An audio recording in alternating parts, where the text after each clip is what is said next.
Without wasting any further time, hand over to Krishna to take you forward, and then as each and every module comes in, or as each and every department or specialization comes in, the concerned person will step in and talk about it.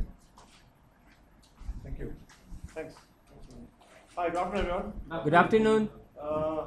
As per the case, we're supposed to analyze Wesco's culture, their structure, their products, their market segments, assess them critically, understand if there are balances, there are imbalances with the strategy, come up with options, and come up with our recommendations. Wesco Distribution's philosophy is to be recognized as a leader in learning, adapting, and responding to changes in customer needs. Their objective is to provide their customers just-in-time delivery, as most of their customers are asking for it. They want to be a variety provider in its ES. They want to provide integrated solutions and supplies of ES and MRO, providing cost benefits to its customers, which it feels is one of the value propositions that it has in its national accounts segment. And it wants to touch revenues of $3 billion by 2000 and an EBIT percentage of more than 5%. To go ahead, we wanted to understand what is our strategy right now, what have we inherited, what is our intention, and what kind of investments we would need to reach our strategic goal, which is to be recognized as a leader in learning, adapting, and responding to changes in customer needs. What we have inherited is that we have a large market share. We are the third largest distributor of ES. We have a network of branches of 279 across the United States. We have about 8,700 customers, of which 300 are national accounts. Our value proposition, which is one-stop shop for electrical supplies and cost savings to customers based on the integrated supply management. We have about 150 supplier tie-ups, a vast sales force.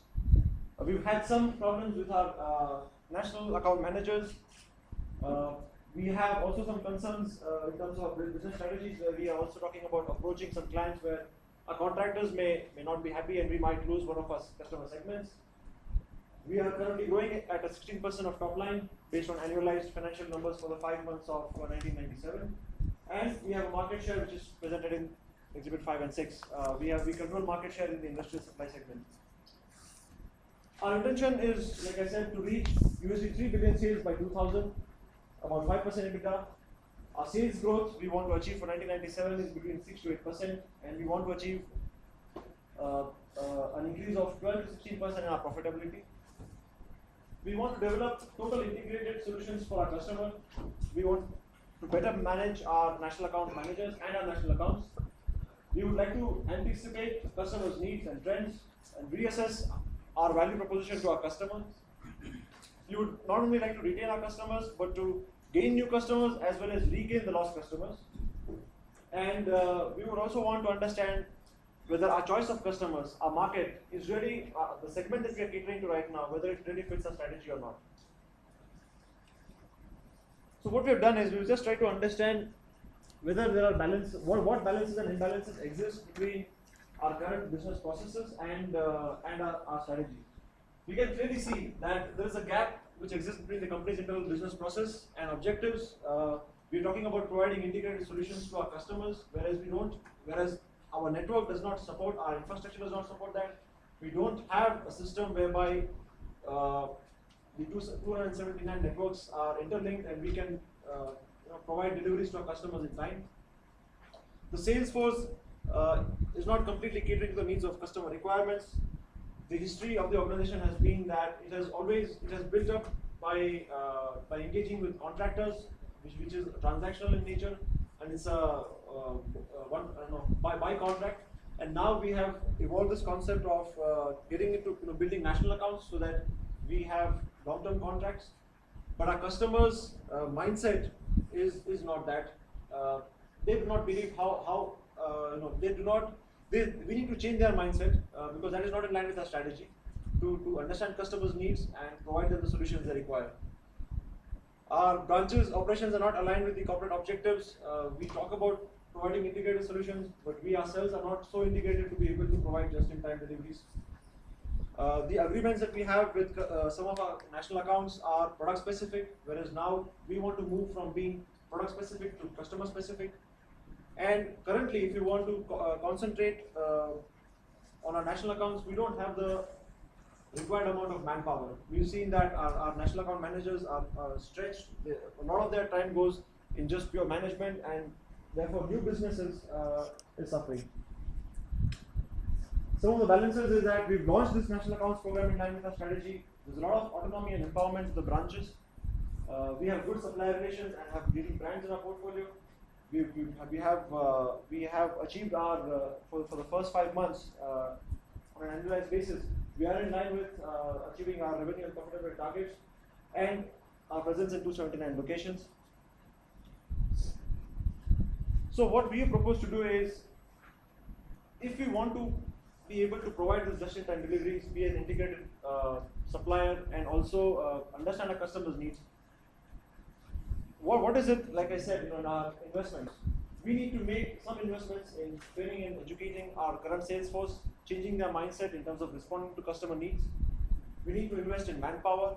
We need to invest in a customer relationship management system. And we also need to integrate a 279 network of branches so that we are able to provide the services that our customer requires. What I'll do now is just hand over to Vijay and Manoj, so that they can take you through what we want to do with our ERP, CRM, and some supply chain management system that we want to introduce. Thanks, Krishna. Basically, what we did is we split the organization as functions. So we, myself, and Vijay and Rahul and Jokesh, right? Yeah. And we all split in this supply chain. What we found is that what we did is this is the new structure. We'll explain the structure how it's going to be. We found that we need to consolidate the product branch-wise consumption analysis we made. That what is the consumption pattern branch-wise? So and understand what are fast-moving goods and what are slow-moving goods. We categorize basically into two simple categories to understand, because we don't have that information as of now. Once we have the data, what we will do is that we are telling the customer, our value proposition customer is just-in-time service, the range, and also we're also telling them that we'll have the integrated supply and things like that. So the challenge is that we might be able to give certain things just in time and certain things not in just in time. So the value proposition gets diluted. What we basically planned is we have a national warehouse and we create state-wise zonal warehouse, but we won't make any extra investment there. What we plan to do is we are having a biggest branch, which is performing branch. In that, under that infrastructure, we probably have a very minimal investment, like training the person, the warehouse guy, and if the space is required, probably some extra space, things like that, and make that as a zonal warehouse. And what the zonal warehouse does is, it basically caters a slow-moving category. So from the national warehouse, with our analysis, we move the slow-moving to a zonal warehouse, which is there in every state, wherever our operations are there. And the fast-moving goes from the national warehouse to the branches there, which means my colleague will talk about the IT system which will support this, but I'm just giving the fundamental flow, and Vijay will explain the logic a bit later. So when the customer is placing an order, and the sales guys are always asked to give us an NTP plan, that is a forecast plan, saying that what is the forecast in the next 3 months. Accordingly, the whole planning is done here, and respective zonal warehouses given. And the backward integration manufacturers is also done. So probably Vijay can highlight if, and the customer is the beneficiary there, because from the branch he gets, I think the delivery time plan is 48 hours. And the slow moving we have taken 7 days. So we are giving a commitment to the customer because the customer also understands this is a slow moving product. We will take time, but he is saving on his cost because we are managing his deliveries through our zonal warehouses. And the exports goes from the national warehouse directly to the exports. This is the structure we are creating. And we also have to remember that we have got an ERP solution which is there with branch and real-time inventory, and of course a quarterly review, which means that maybe the fast moving this month may not be the fast moving a quarter later. Probably one of the clients is not consuming, so we review this continuously. Is there anything I'm missing? Just to add points to Manoj's thing, the consolidate product based on the customer segmentation we made, because all the paper mill companies were not in across spreaded.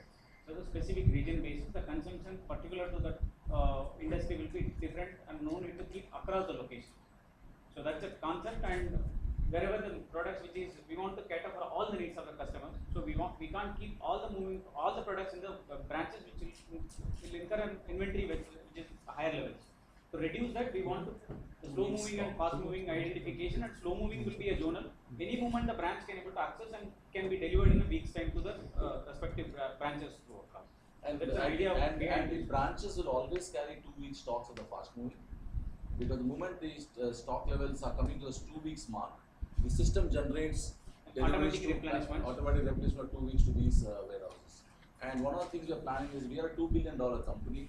We want to outsource the transportation part, because that's not our expertise. We are experts in distribution, but we want to outsource a transportation company which would add value to this chain if it is feasible. That feasibility study will be done, comparing with our existing costs, and if it is feasible, we would like to outsource it, and we'll try to outsource that movement part to a third party. This is the and the rollout. We have divided America into 3 time zones, which is the East Coast, Central, and the West Coast. Depending on the data which says, which is more critical, because we don't have information which zone has got what sales. Suppose if the East Coast has got the majority sale right now, that's a critical area. We roll out this program of zonal warehouses at the East Coast first, and maybe every quarter we start rolling out in each zone. That clearly gives us a pilot study and understand the learning curve, and then we start moving. By which we are achieving the corporate goal of just in time and aligning the 100% order requirements of the customers, and reduce inventory at both the levels, at a branch level as well as the customer level, by which we are getting both the sides benefits of it. One of the reasoning to add in, because as we know that if you say yes to this, then there's a trade-off for this investment. The reason is that the logic was that our customers are willing to pay extra up to 20% premium if the service was good and if you were managed to give them in time. So that's what the case says. That's that up to 20% they are ready to give you extra. So we assume that they are ready to give you something more, and we took 20% as an assumption. So there is some money which is flowing in. If we improve that, the customer is willing to pay. So that's what we are planning to do in supply chain. And next is, I think, Ashwin will share. He's our Chief Information Officer. Hi guys. Precisely as you rightly mentioned, I belong to Information Systems Management Group, and I'm not an IT guy. IT is just a part of Information Systems Management. I'll take a minute to explain what our group does, in partnership with all our partners within the company, and what we are trying to achieve. Now, Information Systems Management, as rightly being told by everybody, that Information Systems Management is not an IT project; it's a business project. It's an integration of all the business, the strategic alignment of the goals which the organization is trying to achieve. Now, let me give an example in this context. One of our goal is to achieve profitability. Right? Another goal is to serve or improve the NA program. Third is, we want to achieve a goal, or we want to become the integrated solution provider, okay, and that too in right time. So keeping all that in mind, what we did, we aligned ourselves to the strategy of the company, and we are trying to facilitate. Again, these are not my projects; these are business projects. I'm just a facilitator, and I've got my team who are gonna help me. Now, some challenges which we came across were ineffective logistics management. And again, to all of our group, we could fairly understand and also come on the same consensus that a tool is never going to solve a problem. You need to have a process, a business process, which comes from the business, and then we automate this business process along with the tool, or people, or CRM champions, or so let me take the first one. Ineffective logistics management. As I rightly mentioned, that there are a lot of challenges in terms of logistics, inventory management, And we need to be an integrated systems provider. What are we going to do for that? Once the process, once the company works together and comes up with a process, we're going to put everything together, take the help of a tool or anything, automation, to put that process, in a place wherein people can interact efficiently. People can utilize the information available and make decisions. And that's what we propose in the first floor. Second is, there are a lot of challenges. There are hunters, farmers. Hunters' role is completely different than farmers. No need to tell that. And apart from that, we have also seen that we have a lot of challenges in terms of relationships in the local market with respect to LA. What we propose here, gentlemen, is a CRM, again a process which will come from business seeking their challenges, and it is just not sending emails to the people. It is a mix of direct and indirect. Direct is as good as to define, as it is given in the case that local LA customer expects about 2 to 3 sales calls a month. We're going to include that. We would also reach to them through mailers. We would also help farmers with the help of our database marketing programs. We would increase in all the exposure points and also touch base on the CSI. Okay? We would take feedbacks, and again from the information flowing through this channel, we would make certain decisions, which would again align to the business. And the third is, of course, dynamic environment. As you see, case clearly says that Wesco is trying and striving each and every day to learn and adapt to the new challenges. What we felt after speaking to our HR partners is there was serious investment required of an integrated learning management portal in this area. And we would again facilitate. This is a business project. We are just a facilitator. We would help in terms of process alignment, in terms of choosing the right technology, or maybe just facilitating it with the help of the technology. So in all, this is what we propose. And again, this is just a snapshot of what we plan to do in the next 1 to 2 years. And yes, Dilip, if you would like to add something. But if you see there are 3 stages of the 3 projects for customer relationship, supply management and learning portal. We'll start with the main project, which is the supply chain management, because that helps to start the integration for our other departments. And going forward, as we said that we are going to start with zonal, even the project implementation will happen stage-wise. And bearing that in mind that our current profitability is around 3%, we will try to see the cost as low as possible so that our bottom line is not affected to the negative extent. And add value to the people, because if having a company of more than 3,000 employees, we'll see that they are properly trained and they are getting the best available advantage of whatever the lecture techniques we implement in the organization. And we strive to achieve this in a predefined committed time frame, taking the help of all the different departments. And by the next board meeting, we'll try to give the results for the implementation for the 2 projects, which is CRM and customer relation and the supply chain management. Okay. One very important point which I missed out was, if you see, most of our large accounts are doing 80% of the business with large providers, 20% of the business with very small providers here and there. But if you see their cost allocation, about 20% of the cost goes into the larger ones, 80% they are still spending in whatever they procure. I think it's 30%, 70 and 30 to be precise. How information management systems can work along with the partners to add value to the profitability here. Case clearly mentions that, or rather the situation clearly mentions that customers are willing to pay you extra price if you cut down the procurement cost. That's where we have come up with EDI, electronic data input. And this would help working along with the entire business groups to put a system in place wherein customers work along with us, we reduce their procurement cost, the entire logistics in the process comes down and we get the profitability. With this, we will hand over to our next department and continue the session forward. Thank you. Taking it further from here, I think I'm audible. Yeah. Everybody Yeah. can hear me? Yeah.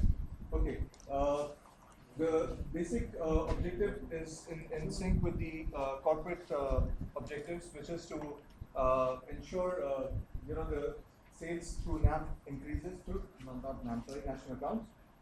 The revenue growth as per the corporate plan, which is 3 billion in 2000. That's the initial planning, and cost reduction through central warehouse arrangement with customer. This is basically to talk about the national accounts when we realize that we are currently having multiple locations of supplies.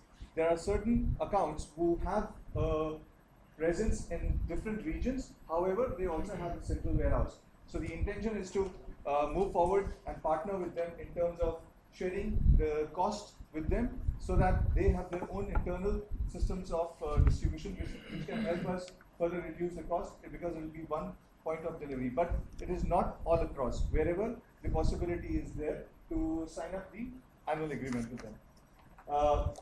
The product which will be focused would be the electrical equipment and supply.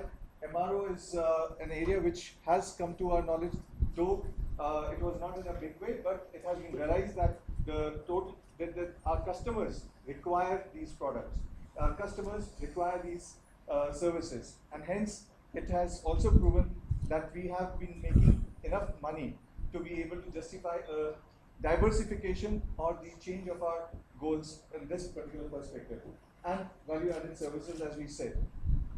Market segment, electrical contracts, it stays more or less the same. Electrical contracts, industrial customers, CIG and exports. In fact, CIG is going to be the area of focus since there is a huge potential of growth and we are literally scratching the surface. This is how the breakdown looks like. This is in sync of achieving the 3 billion mark by 2000. There are 6 regions within US. There are branches are 279. The national account managers are 18. Sales rep remain the same. We do not change. However,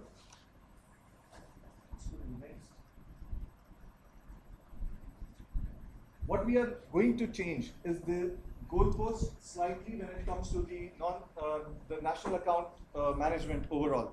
The concept or the whole approach is going to be partnering with them on the value basis rather than just single product and a single source concept, because that's not eventually helping us to increase our sales because they don't feel committed. It's a single product, and at the end of the day they end up buying from other sources as well. But if it is incentivized or if it is bulk purchase linked program, there is bound to be a improvement in the business, and that's where we are going to change our focus towards the key accounts, national accounts, to reduce the total cost of procurement to the customer and the ownership, basically moving out of single product. As I just explained, progressive slab incentives to purchase. Not only do they just achieve the single target in a year, but it's also going to be progressive in terms of if they have a 10% growth, it's going to be linked with 1%. If it has 20% growth, it will be 2%,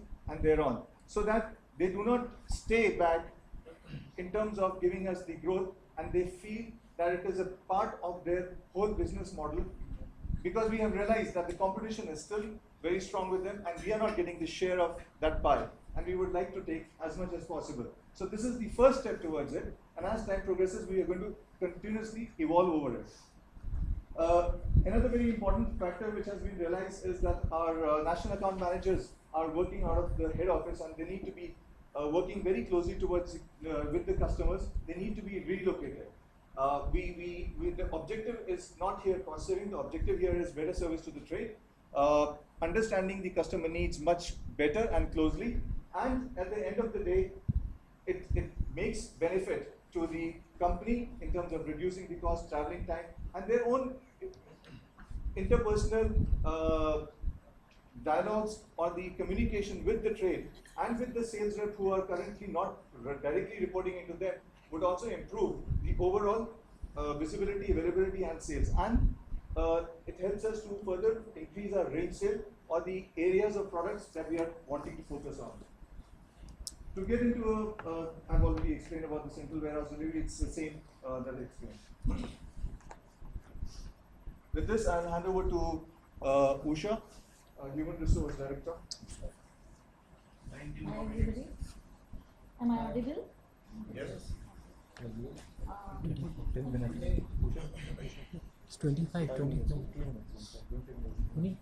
I'll quickly run through what my peers have already said about the need for change, because we are changing a little like strategy, and we also need to re-evolve ourselves in terms of human resources.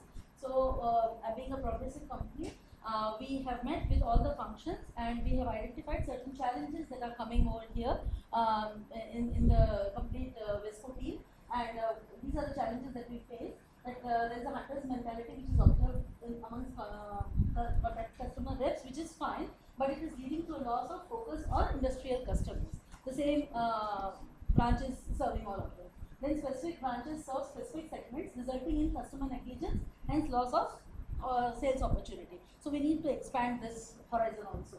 The autonomous branch function leads to opaque inter-branch relationships. Each one is a separate body altogether, and which definitely needs to be looked into, and the company should function as a pyramid solution. Then commissions are same for all the customer segment to no differentiated services. High quality customers definitely need more attention, which means more perks. That's what the concept should be. Overlapping roles for NAMs leading to extremely tight schedules and inability to perform successfully due to lack of skill set for the previous job roles. The NAMs were previously branch managers who had a different skill set, which has not been incorporated into changing them. So basically they are applying their old skill sets, which is leading to a lot of confusion and customer interface loss, And staffing issue, handling emergency services, etc. has been identified in various pockets of the branches, which needs to be handled. Customer complaints and staff complaints leading to customer and staff dissatisfaction. So certain, not all customers say the truth, but sometimes it's an exaggerated form of the truth, which needs to be addressed. All the time the staff cannot be bereaved or punished for that. So there is a customer. So I'll come through what we are going to do about it. Resolutions. We are going to restructure the compensation plan as per sales segmentation, which will take care of many of these issues. All the branches to serve all the segments. There cannot be a branch segment biased branch, so it has to be all. And centralized location of all branches at national level. This is being worked at the strategy level, that we want to make it all function. So HR is a collaborating partner into this. The tiered commission structure as per the customer segment required. So that is again, the commission structure will be steered so that the different customer segments, the way they are served, they will be accordingly compensated. Training and development of NAMs and all related staffs in the branch to provide the required skill set. So this is an ongoing constant process and an initiative. Organizational structure, the strategy has approached us and as well as in collaboration with the sales team, we have been requested to look at the organizational structure to undergo certain changes in the organized reporting strategy, which is in progress, so which will be taken in the next board meeting. Adequate staff to be provided at each branch level to support the required segment of customers, because inside reps and outside reps have been observed to be the same at many points in time, so we need to be having adequate thing so that the stress levels are less. Employee grievance cell and staff grievance cell should be made and will be handled by HR at the branch respectively. Employee grievance will be taken care of by the HR function, and the staff grievance, customer grievance will be done according to the branches, so which sales will support. So in collaboration with all the teams, HR is going to provide the support function for this, and we would definitely need our CRM support and EDI support for all this. Thank you. I'll hand it over to my next colleague. Finance. Okay. The last leg of our analysis also revolved around where, what numbers are telling us. We see that currently we stand at 2.2. Last year we made 2.2 billions of revenue. The growth rate is an average that we've taken just to make our predictions. We can see that our industrial customers have the highest growth rate, and that's our national account customers. Our forecast growth in sales was 6 to 8%, and forecast growth in profitability was 12 to 16%. Our per branch revenue is about 8.1 million. The average revenue of 1/3 of the total branches catering to specific industries 5.5 million. And therefore, the 2/3 branches doing about 9 to 10 million, which are catering to all types of customers, which are not product specific. The national accounts have generated only 40% of their target. Amongst our national account customers, the per customer revenue is on a maximum side of 3.6 million, but on an average is about $890,000. Amongst industrial customers, 73% percent of our customers come from others with a value of. Now here I would like to highlight that in our the customers from our industrial segment, the national account customers, our value index, our price index is higher than the average industry index, and our the cost index is a little lower. Our value index is at 120, which means that we are able to provide them a higher value proposition compared with the industry. If you look at the same index, I don't think we have it over here. If you look at that index, our industrial customers, other than the national accounts, though they have a growth rate of about 1 to 3%, what we plan to do is move our other industrial customers into the national account segment. We see there's a tremendous amount of opportunity because apart from the NA customers, the other industrial customers give us about 20% of our total revenues. And in those customers, we definitely feel there's a high potential of many of our clients who we could take to our national accounts and thereby using our revenues. The industrial contractors who give us orders on a one-off basis, we would like to stay put on that and not invest heavily into that segment. If that segment has to die its own death, fair enough. The contract that we get, we are fine with it. We would require. Okay, yeah, let's explain. So, in terms of our recommendation, we would like to focus on national account customers. We would like to be customer centric than product centric. The investments we need to make, as we mentioned, is into resources for additional staff to manage relations with our national accounts at branch and corporate level. We need to train our staff in terms of changing their mindset and align them with the company strategies. We need to enhance our large branches into zonal warehouses, as explained by Puneet. We need to implement the integrated CRM and ERP for our supply chain management solutions, which will also lead us to efficient management of our customer needs and help us provide them the 20% cost benefit that we've worked out. In terms of the structure, the NAMs, which were prior branch managers, need to be relocated to zones so that they have a better interaction with the customers. That's it. Thank you.